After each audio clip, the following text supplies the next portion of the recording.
So the ecosystem, I must say, has evolved over the last 36 months, more so over the last 24 months, and taking into account or building on the infrastructure that I've just talked about, we've seen a really nice conjunction of ideas as well as regulatory framework, as well as access to infrastructure, right, in Malaysia at the moment.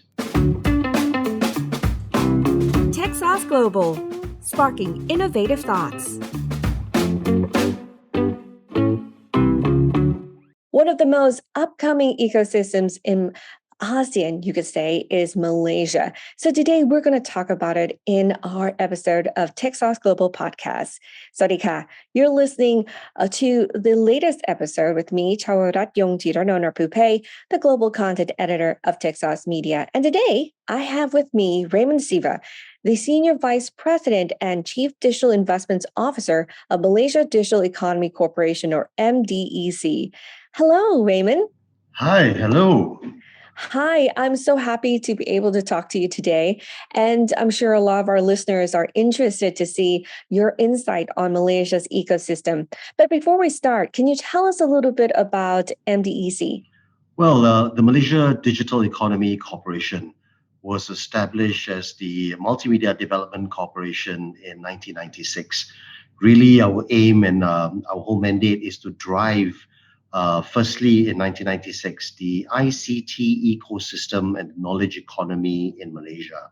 We were also the key driver or the principal agency behind the Multimedia Super Corridor, the MSC initiative, that's known globally, right? And fast forward 26 years later, the Malaysia Digital Economy Corporation is our new name. We adopted that in 2014. And as you can see, the entire universe of the digital economy is our focus at the moment, right? So we look into the development of the companies, the startups. We look at investments, reinvestments, as well as perhaps working with others to ensure there's a good supply of digital talents that's able to feed into this growing ecosystem in Malaysia. So definitely you have insight on the ecosystem there. And I think a lot of people are probably interested because Malaysia, like many other countries, including Thailand, has gone through a lot, with the past 3 years of the pandemic. There's been a lot of challenges, especially in the tech industry. Can you give us the latest update on what's been going on in the ecosystem in your country? Yeah, I think that's a fantastic lead-in. So after 25 years of the MSC, the Multimedia Super Corridor, we took the initiative over the last 2 years to revisit the relevance of the MSC to the fast-evolving digital economy. And so in July of 2022, we launched the enhanced new version of the MSC called Malaysia Digital, right? It's a very important step forward for us because it has fundamentally changed the way we want to attract investors into our economy, as well as to promote the local tech ecosystem. Yeah, we've removed certain barriers in terms of location requirements and other, we believe, not so relevant conditions to get the Malaysia digital status. Right now, what does status offer you? It offers you access to the Bill of Guarantees by the Malaysian government in terms of you raising capital from foreign sources. You've got tax exemptions if required, and when you need it under the tax eligibility, access to markets, and all of that, right? So that has really, I think, revitalized or catalyzed a new interest and a lot of support in terms of reshaping our digital economy. That said, the ecosystem also over the last 2 years has changed a lot, right? What we have seen is that they have reacted almost naturally to the requirements over the last 2 years. For example, when we were under a lockdown, how do we get our kids to online learning? How do we order our food and how do we get out into the supermarkets? How else do we get into a cashless environment? There were many solutions and many startups who jumped in to say, these are online learning platforms that we've created, right? working with others like Google and LinkedIn, Coursera. There are many digital education platforms and companies which have come up to address these needs, right? There's also our fintech, which is very, very robust, that has come up to support the growing e-commerce business, right? So e-commerce and that ecosystem has really driven the growth of our digital economy. And the players there range obviously from the e-commerce platforms, including we have the supply chain guys, we have the delivery guys, we have the cybersecurity guys around it. And so we have crossed the 1 trillion transaction mark already in Malaysia last year. And we see that to continuously expanding, bringing in more new ideas and innovation and companies, right, to solve the ever evolving needs and problems in that space. There's also the rollout of our backbone, digital infrastructure backbone. So under the Jendela program, which translates into window in English, we saw the rollout of 4G across the nation at an accelerated pace. You've heard about also our 5G rollout, which is coming on quite nicely. And we also have the likes of our internet service providers to complement areas where traditionally the fibers couldn't get pulled through, right? So the whole idea is that for the digital economy to succeed and for the apps and solutions to benefit the people, both in terms of convenience as well as generating new economic drivers, we'll have to get the backbone ready, right? So the internet has been declared by the government as a third utility, which means all new developments and townships will also or must have access to internet connectivity, right? So the ecosystem, I must say, has evolved over the last 36 months, more so over the last 24 months, and taking into account or building on the infrastructure that I've just talked about, we've seen a really nice conjunction of ideas as well as regulatory framework, as well as access to infrastructure, right, in Malaysia at the moment. That's great news. I think talking to other ecosystems, it's a similar kind of story as well. That when you're under pressure and there's a lot of things to be done in a short period of time, or basically things need to work, we have found a way to work, and it's actually been an advantage for the innovation of technology, especially here in Thailand, as well as you mentioned, going cashless. Thailand has been very successful in doing that. One of the things that Malaysia has been successful at as well is having emerging unicorns. Which unicorns would you say have been real success stories? So, that's a really good point, right? Do we want to use the word unicorn? Right? I'm just throwing it out there. I would be devil's advocate and say unicorns are good and it's needed, but don't you think they also play on a valuation game? Right? It's the next round and the next round of raise and the following round of raise, right? I don't know, right? This is interesting for me personally, right? I'm not speaking on behalf of the industry. I'm throwing it out there. We can look at value creation as well, right? Because if you're looking at a lot of the funding that's coming in right now, I'm not talking about a year ago. It seems that right now they are looking to path to profitability, the P2P, right? Not so much a burn rate. Are you running a solid business? Is there a real problem to be solved? Can you scale, right? And can you scale as a business without getting that billion-dollar valuation and funding, right? And for me, that's an interesting shift, right? In terms of how we look at the companies, right? So we talk about soonicorns, the soon-to-be unicorns. Right?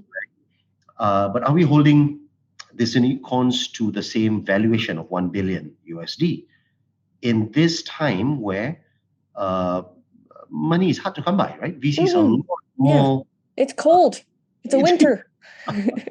Winter is coming, or is it here? Right? It's here already, even though it's hot in Thailand. You'd be surprised. I was speaking to many investors, and there was a year-end forum that was held by another agency called MAFCAP.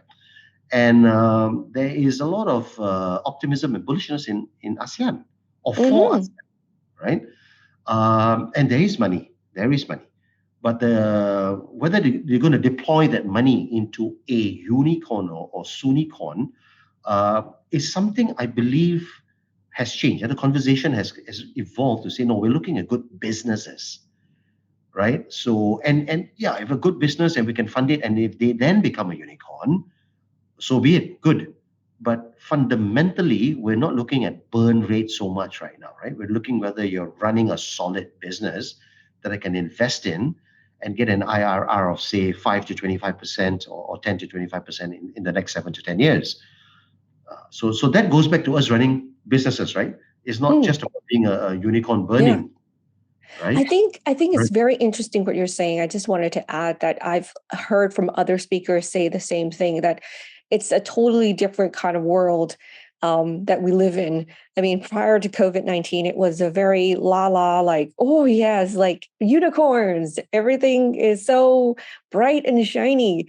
But having passed through the pandemic, people are more focused, as you said, on really creating businesses that will, you know, be stable in terms of having growth and having that good scaling power.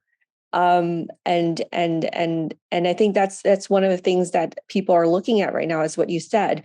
um, when you go into that, then what kind of industries do you think have attracted the most interest in your country? Good point. So it's the consumer sector for now, right? It's a consumer Mm-hmm. sector, and Kasem is the unicorn that we have right now, and that's in the automotive space, right? The dealing with second-hand automotives, and they obviously next to Grab, who is in Singapore now, Kasem is there. We've got a couple of the other guys coming up. We've got AirAsia, Digital Super App. We've got the likes of, our local guys who are in the crypto space. I don't want to mention names there. They're looking at raising. And Mm-hmm. obviously, we've got the e-commerce players, in the supply chain logistics space, which have grown tremendously fast based on what I've told you earlier on, right? So it seems to be, to me, in the consumer space and the spin-off from the consumer space, right? So you're also looking at fintech to support this growth in trade. You're looking at the logistics, mobility business, logistics more than mobility. And obviously, what's coming up is the green space, right? Whether it's in Mm-hmm. sustainable or whether it's in ESG, we see a clear interest in supporting technology, in supporting ideas and companies that are able to get us to that knowledge, that space, that scale, that ESG is embedded in our ecosystem. I have like two questions to follow up. I mean, it's interesting. I think a lot of people might be thinking the same way as I am. We're at a stage where the countries are reopening, China's reopening, everybody's traveling. And it's interesting to say that you mentioned the airline, their Air Asia, as still being very attractive. Would you say that it's like, in a way that attention is going towards industries or sectors that are involved in opening up of things now? Um, there's people are saying there's going to be a global recession, right? Not Mm-hmm. people are economists are saying this, right? Europe, US, and but you know what? ASEAN, from whatever reports I'm reading, is going to see a slower growth, not a recession. Right? Mm-hmm. So that's Mm-hmm. interesting, right? So we're not getting into a recession. We're going to go at slower growth, but still growth, right? But China is going into a recession, is what I've been reading. I may be wrong. So in that space, in what you're talking about, if inflation is being brought to controllable levels, then you'll see spending, consumer spending, uh, not going up perhaps, but at least maintaining its momentum or its levels as it was over the last 1 year when we've come out of the COVID restrictions, right? And so domestic spending will be very important, right? And investments, FDIs will be very important.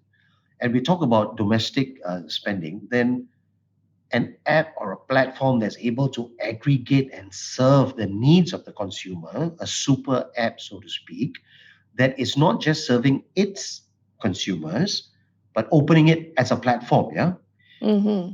might do very well, right? Because people are moving away from a proprietary platform to more, okay, I'll use you as an open system or open platform where everybody else can plug into me as well, Mm-hmm. right?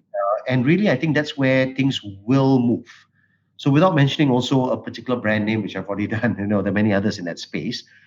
I think we're moving towards that convenience, meeting with, what you need on one platform, one app, Mm, uh, would probably be the way to move forward too, right? Whether it's airline or not is something to be seen. From what I'm gathering, the pent up demand from China is going to be very significant mm, if it happens, right? And that's going mhm, to be, I think, a lot of benefit to all countries in ASEAN if that tourists land in ASEAN first. But then again, on reverse, if the opening of China is also, I speak to a lot of my friends, my companies, and they're also waiting to get into China. They believe there's mhm, pent-up demand there too for services, right? And for things like durian and bird nest and others that mhm. they're now selling online, but I think they can do a lot better with. Mm. Now, you talked about the significance of domestic demand or consumerism there. How has then the government in Malaysia supported the tech ecosystem and supported the stakeholders in your country?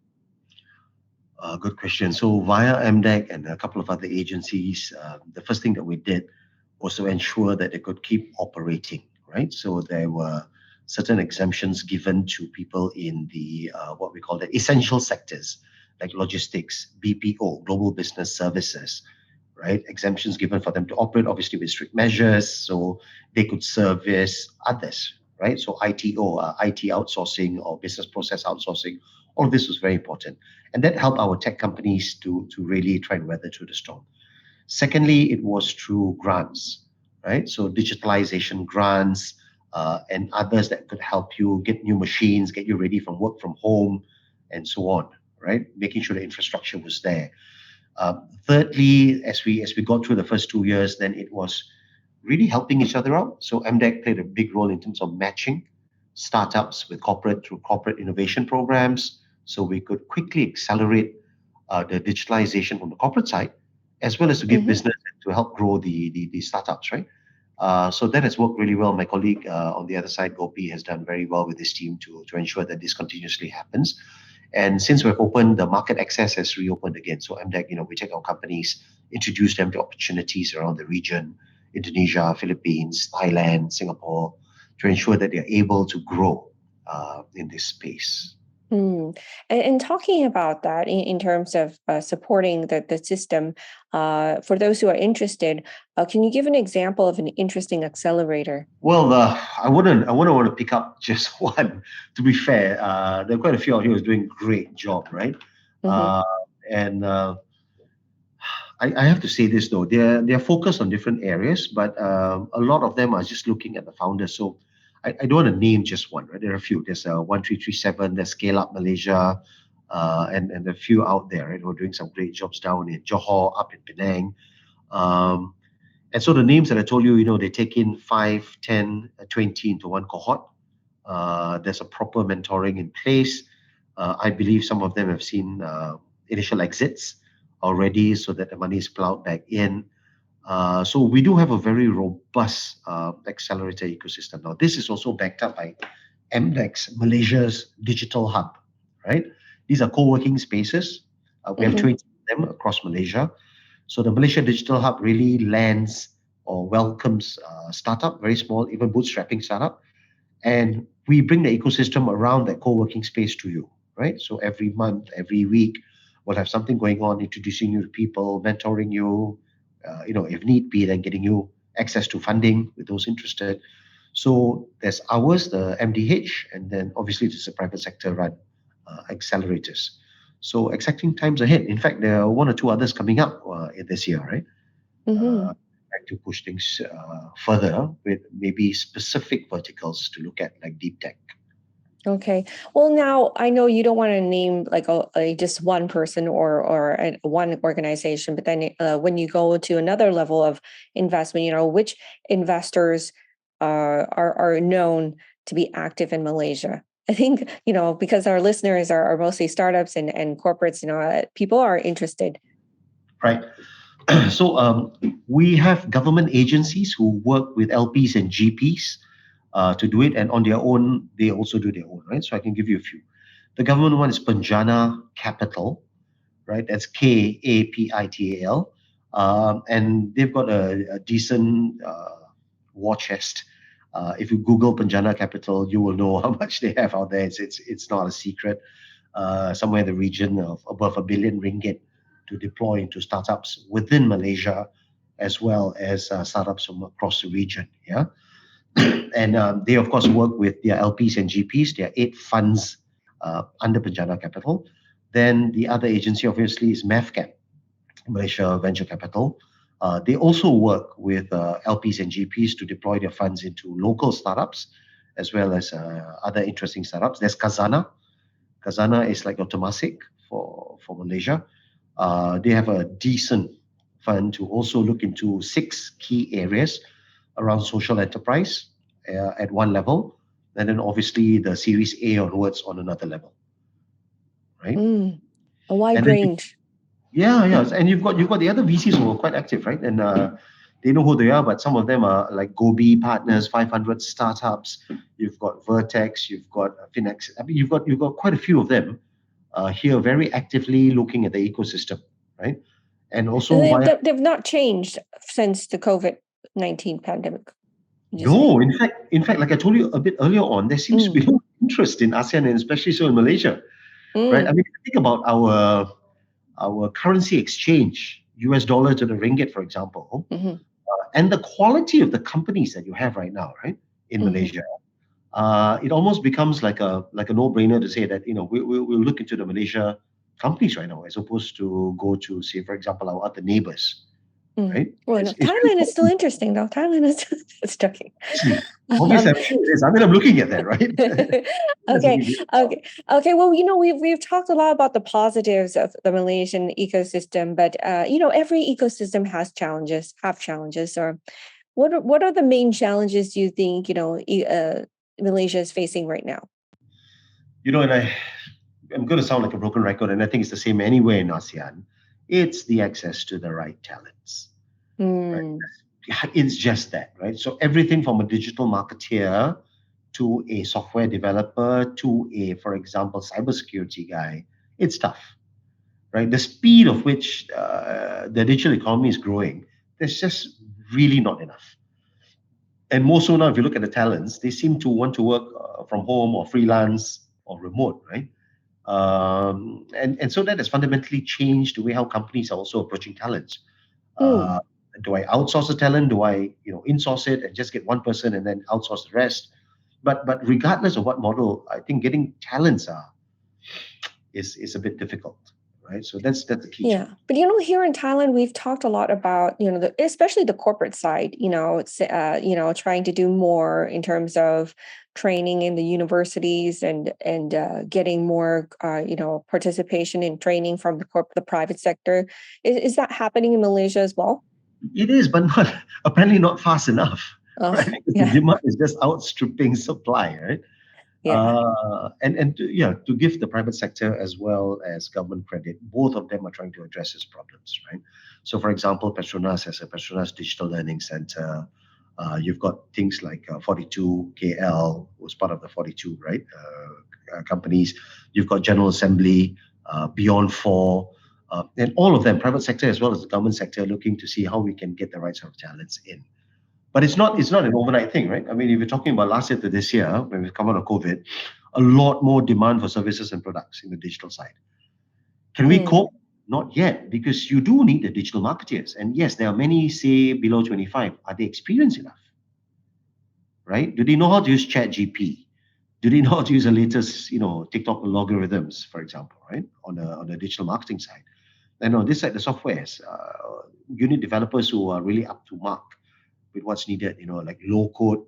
Where does that come in that overall picture of things when you're developing something, right? The apps, for example, Apple has just announced at the CES, and so does Google, right? New updates. So you need developers who are also constantly updated, understanding how things move, how cloud moves. So a lot of things to be done still around talent. So that's yeah, I totally agree with you. We're all in the same boat in that issue, definitely. But okay, well, in the meantime, as we wait, be patiently to for things to get better on that side. What is your advice for foreigners who are looking to expand their businesses in Malaysia into Malaysia? Oh, fantastic. So, yes, the million dollar question, isn't it? So, the first thing is business continuity, lah, right? Over the last 60 odd years of our independence, and especially over the last 26 years of the MSC, now Malaysia Digital, we're very consistent in our digital economy and generally investments into our economy, right? It's business as usual. Under this new administration, you can also see all the sound bites coming out that foreign investments are critical and welcome to the country, right? Not only in terms of its capex, but its opex, hiring of headcount, transfer of technology, and we're very open for business. That's number one. Number two is the multilingual and diverse talent pool, right? In one country, you get Mandarin, you get Bahasa Indonesia, you get, Malay, Hindi, Tamil, English, of course, spoken by, almost everybody in Malaysia. And it's a young and digitally savvy population. Okay. Number three is the value of doing business in Malaysia, right? So you're sitting at the center, the heart of ASEAN. Connectivity is not a problem, right? Singapore is 45 minutes away by flight. Thailand is an hour plus.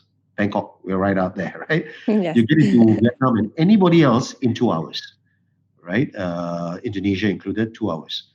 So that, including with our strong infrastructure, our digital infrastructure, our banking infrastructure, financial infrastructure, then it's almost a no-brainer to come into Malaysia, right? And you're doing business at 1/3 of the Sing dollar or 1/4 of the US dollar. So if you look at this as a value proposition, yeah, you should land in Malaysia. Mm. And okay, throughout our conversation, we've talked about the ups and the downs of what's been happening with Malaysia, along with the rest of the world in the past few years, the potential. Uh, we are now in a new year, 2023. I've talked to many different people who have different perspectives of what's going to happen. Some people say, the growth is going to be very slow. We're not out of the woods yet. Things would be able to be picked up, or we will be picking up within, during the summer, perhaps, or later half of the year. What is your expectations for this year, 2023, for the startup ecosystem in Malaysia? I do hope it's going to be a great year, right? Mm, I think our GDP, yeah, with the estimation, is going to be 3.5 to 4%, depending on which analyst report that you talk about, right? So again, we're looking at a growth in GDP, a slower growth of it, but not a recession, right? And I think it's the same across many countries in ASEAN. So there is real opportunity for us to take advantage of. If you look at the Google Temasek Bain report, economy report that came out end of last year, was very clearly stated in that report. It's the second year the report's coming out. It said that the digital economy will continue to grow at a CAGR of 6 to 8%, right? That's tremendous opportunities. E-commerce, like I said, and the ancillary services around e-commerce are going to continue to drive the digital economy. And like I said earlier on, logistics, warehousing, fintech, cybersecurity, and all that thing around e-commerce, digital trade will come up to four, right? Social enterprises and the work around teaching, learning, and all of those, right? Decent income to be given to people. I think apps and solutions around that side are going to continue to attract investments, including ESG, like I said, climate change and governance will going to continue to attract. So I'm not too downbeat with the talks of recession. I think that if we talk about domestic as well as playing with intra-ASEAN, mhm, we are 660 people strong, right? Our collective GDP, whoa, it's a lot, right? mm, Our mm. collective GDP is targeted to grow at 5%, 4 to 5%. So if you look at ASEAN itself, I think there is that opportunity right there over the next 2 years. And then from there, when things get kind of like, better, I hope, globally, we are ready to conquer the world. Yes, indeed. I think we'll end it with that. I mean, I don't think you can say anything better than that. And thank you for summarizing what you just talked about. And it really is, I think, exciting to hear what you're saying, that there is that expectation that we will, as a group in the region, remain strong. And it's exciting to see what's happening in Malaysia as well in terms of the continued interest in your ecosystem and the potential and growth and whatnot. And we're looking so much forward to seeing what's to come in the future for you. Thank you so much, Raymond, for being with us here today. My pleasure. Thank you for having me. It was such a wonderful conversation. I'm keeping my eyes closely on Thailand's ecosystem as well. Oh, and us to you too. Anyways, to our listeners, thank you for tuning into another episode of Techsauce Global Podcast. I'm sure if you are interested to know more about the Malaysia Digital Economy Corporation and Raymond Siva, you can always go to our website and we'll be definitely able to connect you with MDEC. As for now, we hope you got some inspiration, some insight. Until next time, we'll see you again. สวัสดีค่ะ